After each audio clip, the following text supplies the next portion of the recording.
అందరికీ welcome to our channel స్వప్నం అక్కయ్య అఫీషియల్. ఈరోజు వీడియో ఏంటంటే కంటెంట్ గురించి అనమాట. నేను ఛానల్ స్టార్ట్ చేసి చాలా డేస్ అవుతుంది, చాలా డేస్ అనే కాదు, మంత్స్ 2 months అవుతుంది. ఇప్పటివరకు నేను కంటెంట్ అంటే పర్టికులర్గా ఈ సబ్జెక్ట్ పైన నేను వీడియోస్ చేయాలి అని చెప్పేసి ఏం అనుకోలేదు. ఫైనల్గా నేను కంటెంట్ ఏం తీసుకున్నానంటే క్విజ్ టైప్ అనమాట. అంటే క్వశ్చన్ అండ్ ఆన్సర్స్.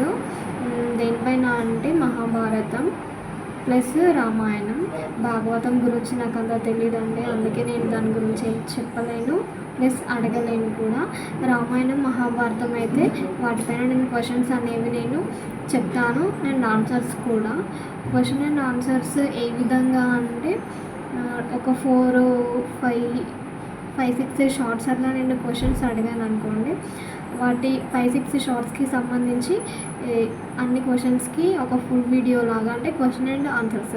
ఆ ఫుల్ వీడియోలో క్లారిటీ ఉంటుందన్నమాట. క్వశ్చన్స్ ఉంటాయి, ఆన్సర్స్ ఉంటాయి. షార్ట్స్లో మాత్రము ఓన్లీ క్వశ్చన్స్ మాత్రమే ఉంటాయి. మీరు కామెంట్ సెక్షన్లో కామెంట్ చేయాలి ఆన్సర్ ఏంటి అనేది. ఇక నుంచి మన ఛానల్లో మహాభారతం రామాయణంకి సంబంధించి క్వశ్చన్ అండ్ ఆన్సర్స్ ఉంటాయి. ఇవే కంటిన్యూ అవుతాయి. ఇంకా కొత్త వాళ్ళు ఎవరైనా చూస్తే మన ఛానల్ని సబ్స్క్రైబ్ చేసుకోండి, ఓకేనా? అండ్ షేర్ కూడా చేయండి వీడియోని. తప్పకుండా సబ్స్క్రైబ్ చేసుకోండి.